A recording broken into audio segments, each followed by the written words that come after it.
કાર્ડને એવું લેવામાં આવ્યું છે આગળ ખરેખર આધાર કાર્ડની આઈપી એટક ગુનો બને છે આધાર કાર્ડને બધું લેવું અને ખરેખર એને બે ત્રણ દિવસ પહેલાં લીધેલું છે અને હવે આજે તપાસ કરતાં એ લોકોએ બંધ કરી દીધું છે લેવાનું.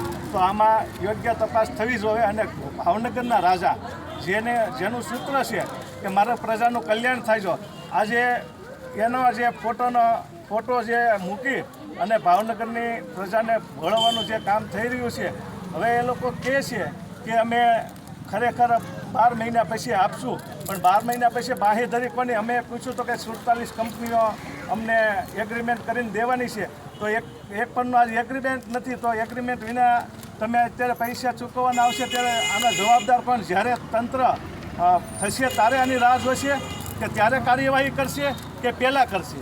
અત્યારે કેટલા ફોર્મ ભરવામાં આવ્યા છે ને એ લોકોનો ટાર્ગેટ કેટલો છે એવું કાંઈ કીધું? અત્યારે 4200 જેટલા ફોર્મ ભરવામાં આવ્યા છે અને લગભગ પહેલા રાઉન્ડમાં 25,000 ભરવાના છે અને બીજા રાઉન્ડમાં એનાથી વધારે ભરવાના છે એવી આ લોકોની ગણતરી છે.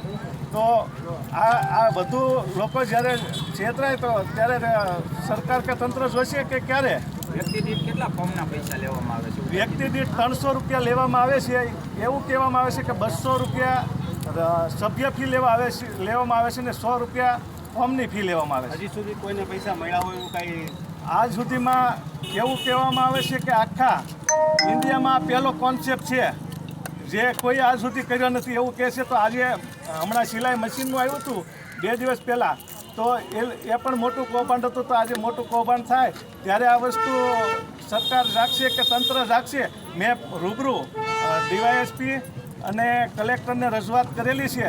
આજે એને 4-5 દિવસ થયા છતાં કોઈ કાર્યવાહી નથી થઈ. તો આજે જે કંઈ હોય એ કાર્યવાહી થવી જોઈએ.